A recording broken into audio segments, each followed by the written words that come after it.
everybody. Welcome to Obscure Animation. We are really excited to be back. This is the podcast where we talk about independent, underrated, underappreciated animated films every month, and it's a lot of fun. And today we are diving back into the studio UPA.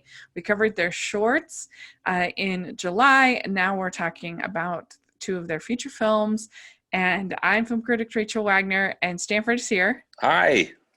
Yes, so this was really fun for us, you guys, because we have been pretty isolated. We've been social distancing. We've been social distancing. We've been trying to do our part, and COVID stops with me. Yeah, that's right. And so we hadn't seen each other for a long time. We were trying to figure it out if it was probably 5 or 6 months. Yeah, it was at least March, maybe even February. It had been a long time. Yeah, a long time, because I think it was the critic screening, right? It was probably the last time and we were even trying to put that together because you weren't at Onward. Yeah, I couldn't go to Onward.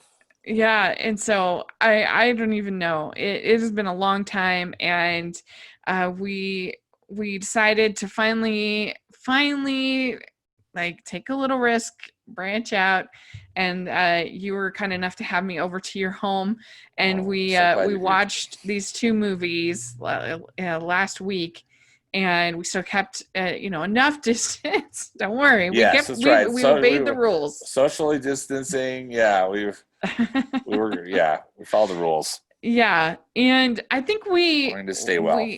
It was really fun. And I think we both agreed, though, that the UPA shorts, which we loved all of those, way better than these, even though we had a great time together.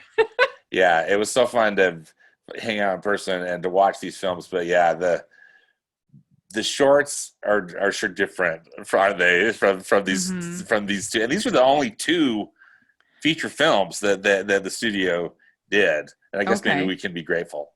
I think the shorts were way better. Shorts were just pure delight, and the films. Well, I'm really excited we get to talk about them. Yeah. So we're going to talk about the film Gay Purr-EE. Purr-EE. There's a lot of cat puns in Gay Purr-EE. And then we'll talk about 1001 Arabian Nights, and this is from 1962 and 1959. And so, did you have a favorite between these two? No. I mean, I think I probably have to say, just because how much I love Judy. Yeah, I was going to say, Gay Purr-EE probably my favorite. Had this voice cast, which was amazing. And then they also... the artwork was so interesting. Yeah. Both of them had really great art, which was, I think, again, the strong point of both of the films, really.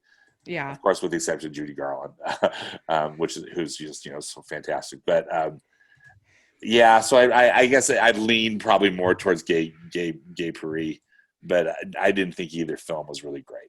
Yeah. So this was directed by Abe Levitow. And it was created and a lot of work done by the script by Chuck Jones. Chuck Jones, yeah, and his co-writer on the script was his wife Dorothy Jones. Mm-hmm. And that's right. That was very interesting that Chuck Jones was involved, and I didn't see a lot of detail about this, Rachel, but it sure looked, the character design sure looked like Chuck Jones had a hand in it, don't you think? Mm-hmm. Don't you see that it looked a lot like a Chuck Jones short? Yeah. in a lot of ways, yeah. And I mean, I think he was pretty involved. He's not a producer, though, at least from what I can see. But I'm sure there was some inspiration going on there. But him and his wife were the writers, and he's very famous for having worked on Looney Tunes, and at least that's where I'm best. Yeah, that's and then my favorite, one of my favorite pieces of work of Chuck Jones is the animated TV special of How the Grinch Stole Christmas. Oh yeah, I love that too. That's a Chuck Jones, and I just adore that. Mm-hmm. Yeah.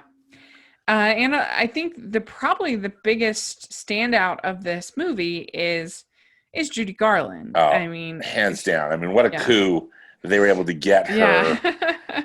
to be a voice in this film. Yeah. This is one of her last projects, and I love her so much. Are you a big Judy stan? Oh, I respect Judy Garland so much, and I like so many of her films, and I think again, and I just loved. I think we had commented 2 or 3 times while we were watching Gay PUR-E, like, wow, I wish Judy would sing again. No, it's almost it's been too long. Another song. They needed more. They needed more songs. I think that would have helped it. But wow, the ones we had though, I mean, what a treat! And it was by the same songwriter that wrote the songs for The Wizard of Oz. Yes, so she was very experienced with them. Yeah, yeah, and I enjoyed hearing her sing. Did you have a song that stood out to you the most? I think probably my favorite was probably Little Drops of Rain. Yes, it's probably my favorite. That was probably the one I liked the most too. Although frankly, I liked any song that anytime she was singing, that was thumbs up from me. Yeah, because she had such a beautiful timbre to her voice. Well, so expressive. Yeah, that's what annoyed me so much about that Judy movie. How on earth they could think that Renee Zellweger could pass as Judy for her voice. Why they wouldn't have dubbed it, I have no idea. And she had such a beautiful, clear, unique sound to her voice. Yeah, oh, absolutely. And and her interpretation is so good, because even though the animation was fun, the character animation was fun and highly stylized, it was still a bit flat, but she is the one who brought emotion to that just through her wonderful vocal performance, which I think again is just a real hallmark of her work.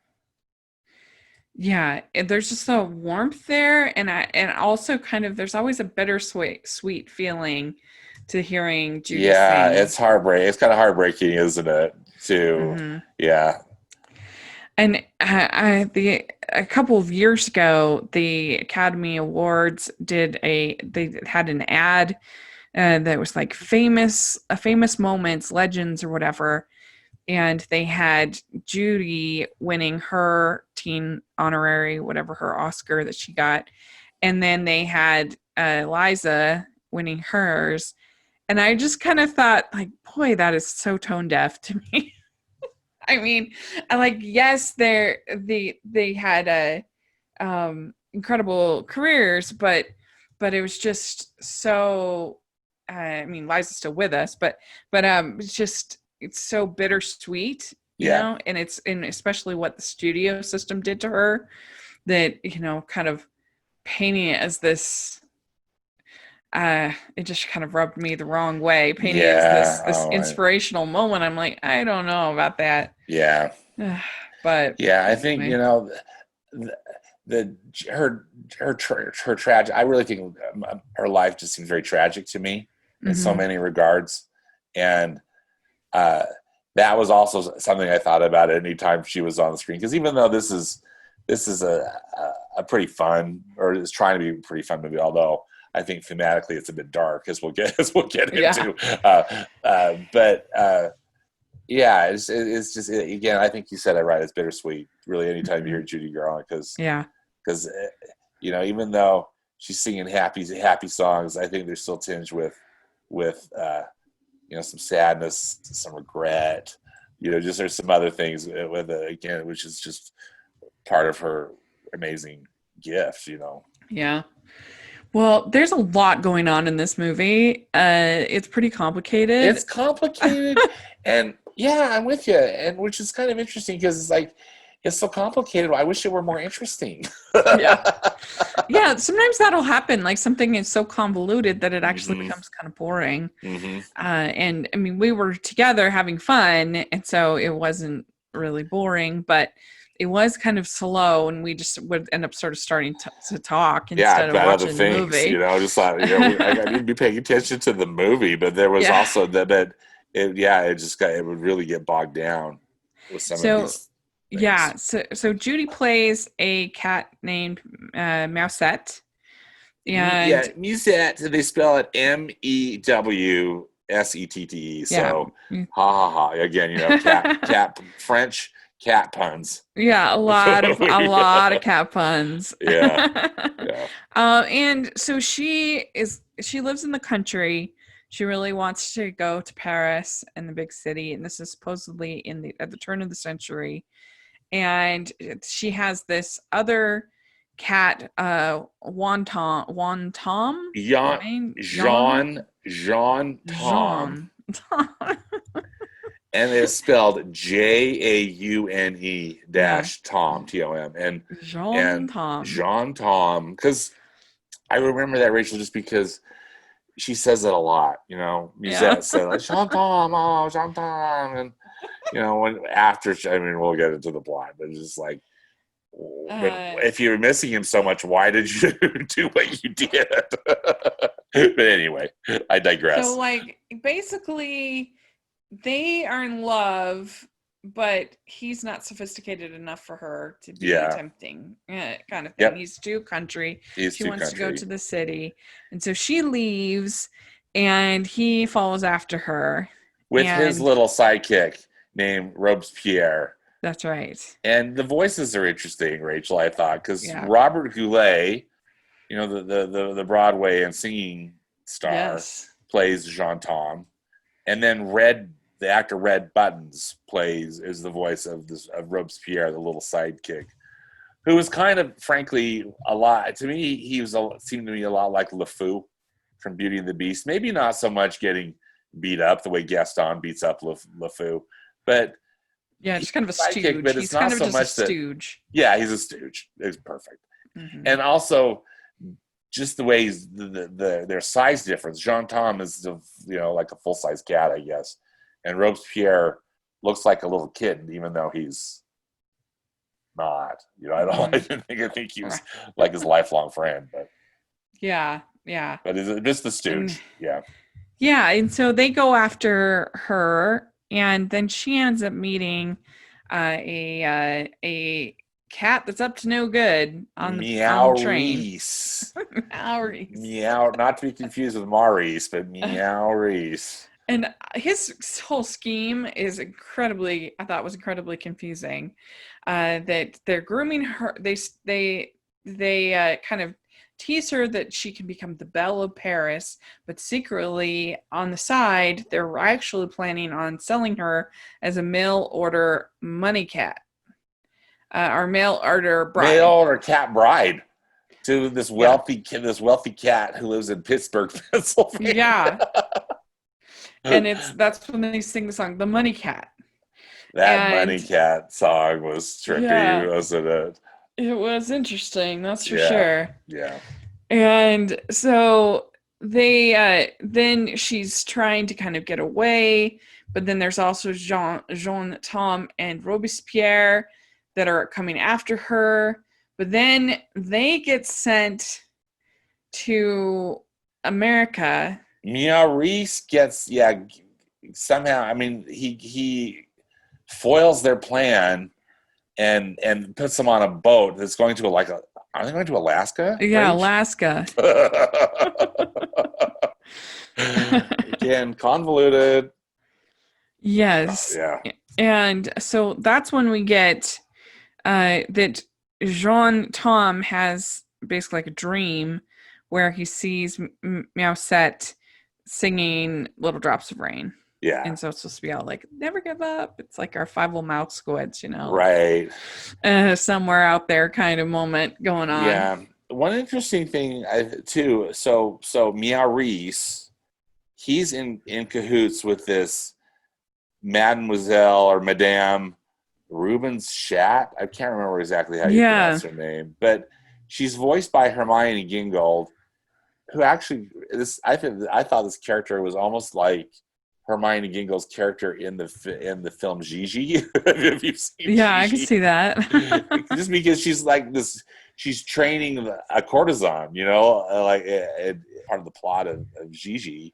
Mm-hmm. And instead it's Musette, she's training Musette to be, you said, this the most fabulous cat in France. And they're at the Moulin Rouge in Paris. You like that? Yeah. It just goes on and on. The artwork in this movie is probably one of the most, aside from Judy singing, is probably the most exemplary part about it. And it has a very impressionistic look to it. Well, yeah, it's just like all these different sequences, they have based them off of of these French painters. Mm-hmm. And that even just the regular animation looks very like oil painting. Yeah. And has that sort of look of the impressionistic era to me. Agreed.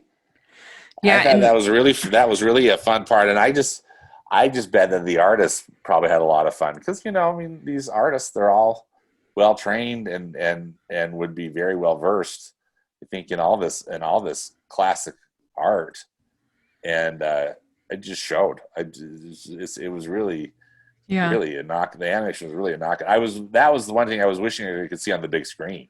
Right. Just to be able to enjoy more that beautiful the backgrounds. And I know we had talked about this in our UPA shorts episode, but the backgrounds are so amazing from that they did the artist did at UPA in particular. I just love them. Yeah, it is beautiful. There's definitely an artistry here. It's something that almost reminded me of something like the Saving Vincent kind of thing. Like yes. It had that, or Loving Vincent. Yeah, and so basically, like as part of her training, they have this long sequence where they basically just is sort of like the artist having fun pretending to be the cartoon artist having fun pretending to be these various artists, so the animators, and so you see these paintings of Meowsette in the style of Claude Monet. That was fun. To Henry de Toulouse-Lautrec. Toulouse-Lautrec and Degas. George Seurat, Henry Rousseau, Amado Magdalena, Vincent van Gogh, Edgar Degas, Auguste Renoir, Paul Cézanne, Paul Gauguin, and Pablo Picasso. And so that was fun. I liked that section. That's a fun sequence for sure. And again, that's the one it was same thing. The animators, I bet we're just having a blast. Yeah.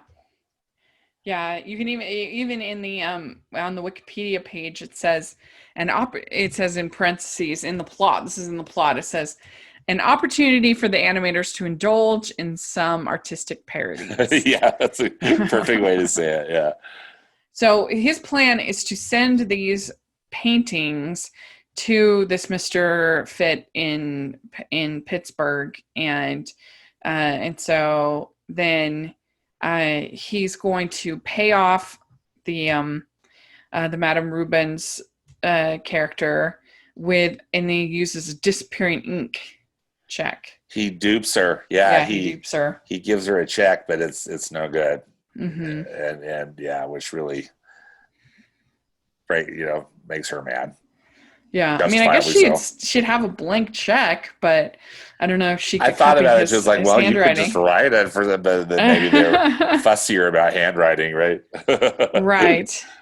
And so then there's a whole sequence where Meowsette hides out in Notre Dame Cathedral, and she finds out about the whole plan to ship her to America. And that's when we get the return of Jean, Tom, and Robespierre, who just have happened to have struck gold in Alaska, and they are now filthy rich. That's right. Yeah. So, yeah, because they actually didn't even strike gold. They earned it from being like the best mouse catchers in the whole territory, I guess. There's that whole weird mouse catching thing going Yeah, on. there's a whole mouse catching sequence. And then there's sort of these chases back and forth. And you have this bulldog who finally is able to kind of take out Meow Reese. And so, then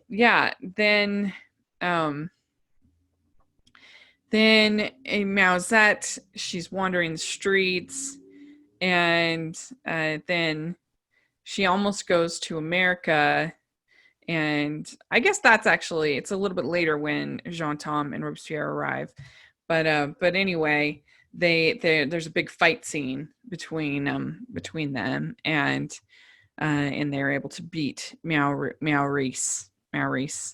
But it's a lot going on. It was pretty confusing. I mean, I wasn't taking notes like I normally do for a podcast in the same way, so I had to kind of go back later. But the plot felt a little convoluted to me. Oh, me too, Rachel. I thought the plot was convoluted, and again, there was so much happening, yet it was so, just, as we've already said, it was just so uninteresting. Yeah. And I just wanted more songs by Judy, rather than all these kind of really long chase scenes and whatnot. All, was there. Maurice has these minions, these henchmen. Yeah. They're all these little black cats too, and plus the whole idea of this mail order bride thing is just weird. Well, it was creepy strange. and actually kind of dark, because that was my it really is. that it's kind of dark because they're just they're trying just to put her in this box which they're gonna mail to, and also you just know instantly when you meet Maurice, just the way he looks, is that this is clearly he's the villain, and then he's really a bad dude. Yeah. He's a bad dude. Yeah, because at least something like the Aristocats, it's not the best, but at least those cats are really cute. They're so cute and so fun, and Maurice is in the movie a lot. Mm-hmm. He's almost like in the movie more than Musette. Yeah, that's right. So I don't know. Not all that cute. Yeah, I just he looks like kind of Sylvester the cat, but the way I can see that. Particularly with that Money Cat song, they did his ears so they look like horns. So he just looks very demonic. And anyway, yeah, not my favorite character. No, for sure. Although he's voiced by the great character actor Paul Frees.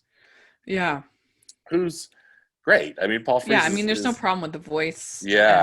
Performances. For me, it was more just the script, the plot, the script. The problem. The plot. We kept talking about when we were watching it too. There was just some really interesting similarities to Gay Purr-Ee to Disney's Aristocats from 1970. And as we had mentioned, clearly the cats in the Aristocat from Duchess on down to the kittens are so much cuter, and so much more instantly sympathetic and whatnot. But Musette really, I mean, I guess I should say Duchess really looks a lot like Musette. Yeah, because this was first. Yeah. Oh yeah, definitely. She even had the same color collar for part of the movie. Part of the Yeah.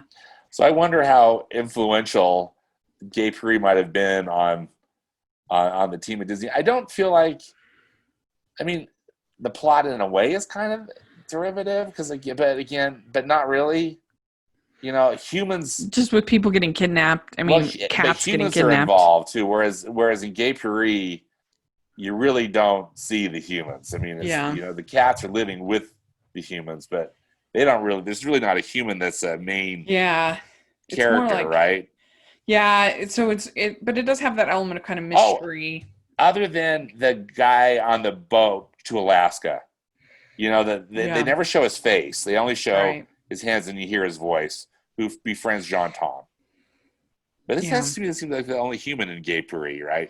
But anyway. That I can recall. Yeah. Yeah, that I can recall. Yeah. There might be Yeah. others, maybe like at Musette's home or something.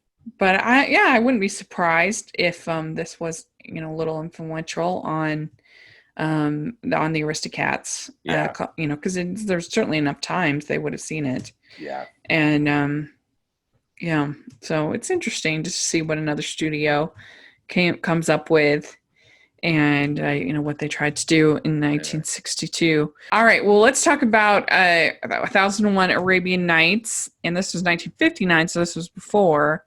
And this one's a lot more simple. It's basically your Aladdin story. It's straight up Aladdin story. Yeah, just really similar in plot to the Disney Aladdin, and also I think similar to some of the other Aladdin retellings that I've seen that were done, kind of Hollywood type tellings. There's one film I watched it on TCM. I don't think it was called Aladdin. It might have been. I started even bringing it up just because I can't remember the title. I'll have to look it up. But it had again similar plot to Aladdin is poor. He falls in love with the princess, but they can't really. I mean, it does have also a little bit of the Tale of Prince Ahmed. Yeah. Which was one of the first animated films ever made. I mean, it's a classic story. The story of Aladdin and the Alibaba and the 40 Thieves and all of that are classic stories. So that's understandable. They really kind of wedge Mr. Magoo into this movie, make him Aladdin's uncle. Yeah, he's Aladdin's uncle. And we talked about Mr. Magoo's Christmas Carol in July, which is delightful. Yeah, that's really delightful. Not as successful, and he's pretty grating here. Well, he's Mr. Magoo in this one, where so all the nearsighted jokes and all are gags, or at least attempted gags, right? Because I didn't think many of them really landed well. Yeah. And Mr. Magoo, he tries to pressure Aladdin into getting married. He first says, "Oh, I'm not interested," and we find out the villain, the wizard Wazir, that he's siphoning money from the royal coffers. He's bad dude. Bad dude. Yeah, and the girl is called Yamina in this. And so they fall in love, and I think the animation looked quite a bit like the animation from The Thief and the Cobbler. Yeah, agreed. And that I actually have never seen the whole thing. I've only seen clips of it, but that was the animated film that famously got hacked to death. Yeah. By the studio before it was released. Yeah, I saw that hacked version. Mm-hmm. And wow, it was. I mean, again, I didn't know what to compare it to, but you could really tell. Yeah. Wow, this film's been really edited. Yeah. The animation, it just sort of, it has a similar sort of geometric style, I think, to that film. And also, for a more recent example, there's a movie called Ceda Sings the Blues. I don't know if you've ever heard of that, but I don't know if I've seen that one, Rachel. Yeah, I haven't. Maybe we'll have to do for for obscure animation sometime. But anyway, that has a similar aesthetic as well to the animation. So that was nice. The animation was probably the best part about this movie, I would say. I'd say so too. But again, I didn't enjoy it as much as I enjoyed the stuff from Gay Purr-Ee. But still, there were some elements that were really pretty because they were just going off of a lot of those, just really beautiful tile work. Yeah. Kind of that period, kind of that very Moorish style. Right. Which was really neat, monochromatic and very geometric, and the genie kind of looked weird. Remember, it was like a green color. It's like he almost looks just like, I mean, he's a big giant ogre. Yeah, and he's like this kind of puke green color. Yeah, it was a weird color. He's not appealing at all. No. I didn't think. I agree. He was strange, and they were trying to make him kind of comic relief, but obviously, I mean, we're so biased towards Aladdin. I know. I think those are in our generations. Yeah. He still was weird. He still looked weird. I didn't like the color. I didn't like the artwork, which again was kind of a surprising disappointment because that's been the strength for me for these UPA, you know, things that we've been watching is just the art's been so good. Right. Yeah. Yeah. And so Aladdin and Yamina fall in love, but the problem is that she's already betrothed to the wazir. And so that's when he gets the lamp. And so then Aladdin and Aladdin ends up convincing the Sultan to allow him and Yamina to get married. And that's what makes Wazir very upset. He gets really angry. And then eventually Mr. Magoo ends up getting the lamp. And it goes back and forth. Back and forth. Yeah. And finally the Wazir falls to his death. And Aladdin and Yamina are able to get married. And everything's happy. And yay, happy ending. It was a lot simpler than Gay Purr-E. It was a really straightforward plot, and again, you know, I've already talked about ad nauseum, but it's so similar in plot that to some of these other tellings of Aladdin that we've seen that I think made it also easier to follow, just because like, oh yeah, you know, even though maybe had different names or whatever, but thematically and also just kind of the way the plot progression was very similar. Mm-hmm. Which I don't mean that as a criticism, because it was just, you know, they're telling Aladdin. It's the story of Aladdin. But it was just more. I just wished it had been more compelling. This didn't have the convoluted nature of Gay Purr-E as we've discussed, but it still wasn't very interesting. And to me, and I also. I'm just not a big Mr. Magoo fan. I really liked him in A Christmas Carol, and as we discussed when we did that podcast, it's because he wasn't being Mr. Magoo. Yeah, he was Scrooge. You know, right. And they didn't have all the dumb nearsighted jokes and all the other stuff going on. It was, you know, he was. Yeah, I agree with you. He's pretty grating in this. I mean, I've never seen any of the show. The only thing I've seen is Christmas Carol, and then now this. And I was never a fan of Mr. Magoo shorts or anything. I remember that even as a kid. I just remember thinking, Mr. Magoo's not my thing. Yeah, no, I don't think so. And so yeah, it's interesting. It's an interesting to see that this kind of closed out the 1950s for animation. Yeah, and again, not that we always have to compare it to Disney, but I kind of do because, you know, I love it. But you look at this came out in 1959, and then you look at Sleeping Beauty. Right. It came out in 1959, and what different projects those were. It's true. It's true. So there we go. I think that is pretty good coverage. Let us know if you've seen either of these films, what you think. Do you like them maybe better than we do? Maybe you've never seen them. Let us know what you think. And we'd love to hear in the comment section or on Twitter. That would be great.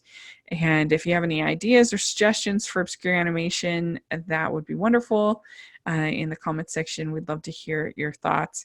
And Stanford, where can people find you?